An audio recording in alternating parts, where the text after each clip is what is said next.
Knowledge story के मुअज़्ज़ज़ नाज़रीन, अस्सलामु अलैकुम वरहमत उल्लाह। एक मोहल्ले की मस्जिद की तामीर और मुरम्मत का काम शुरू हुआ तो मतलूबा रकम इकट्ठी होने में देर हो गई।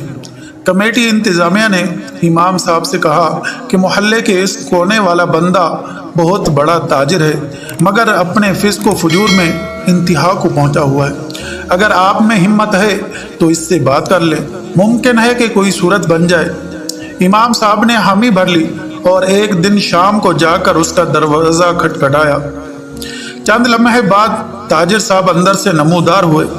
इमाम साहब ने अपने आने की वजह बताई तो साहिब खाना सक पटा गए और बोले कि एक तो तुम्हारे स्पीकरों के बार बार चलने से हमारा सुकून बर्बाद है, ऊपर से तुम मेरे घर तक आ पहुंचे हो, और दूसरे मोहल्लेदार मर गए जो मुझसे चंदा लेने की ज़रूरत आन पहुंची। इमाम साहब ने कहा, साहिब, अल्लाह का दिया हुआ मौका है आपके लिए, आपके दस्ते ताउन की अशद ज़रूरत है। मैं खाली हाथ नहीं जाना चाहता, अल्लाह ताला आपके माल और जान में बरकत देगा। ताजर ने इमाम साहब से कहा, लाओ अपना हाथ, मैं तुम्हें चंदा दूं। इमाम साहब ने जैसे ही हाथ आगे बढ़ाया, उस ताजर ने इमाम साहब के हाथ पर थूक दिया। इमाम साहब ने बिस्मिल्लाह पढ़कर यह थूक वाला हाथ अपने सीने पर मल लिया और दूसरा हाथ उस ताजिर की तरफ बढ़ाते हुए कहा, ये इमदाद तो मेरे लिए हो गई, अब उस हाथ पर अल्लाह के लिए इमदाद रख दीजिए।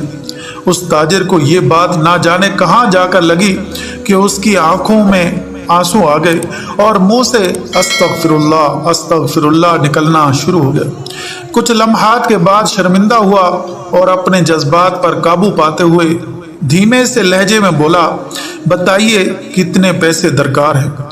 इमाम साहब ने कहा, अभी 3 लाख रुपए से काम चल जाएगा। ताजिर ने कहा, नहीं, ये बताइए आपको मुकम्मल प्रोजेक्ट के लिए टोटल कितने पैसे दरकार हैं। इमाम साहब ने कहा, हमें मुकम्मल तौर पर 8 लाख रुपए दरकार हैं। ताजिर साहब अंदर जाकर 8 लाख रुपए का एक चेक बनाकर लाए और इमाम साहब को देते हुए कहा, आज से इस मस्जिद का जो भी खर्चा हो मुझसे ले लीजिएगा और आज से इस मस्जिद की तमाम जिम्मेदारी मेरी है। ये सुनकर इमाम साहब बहुत खुश हुए और दुआएं देते हुए वापस आ गए। बात करने का अंदाज, सलीका, तमीज़ और अदब आ जाए तो बड़े से बड़ा मुतकब्बिर और फासिक शख्स भी हिदायत पा सकता है, मगर अफसोस हमारे कितने ही बेतुके और तंजिया जुमलों से लोग नमाज, कुरान और दीन से दूर हो जाते हैं।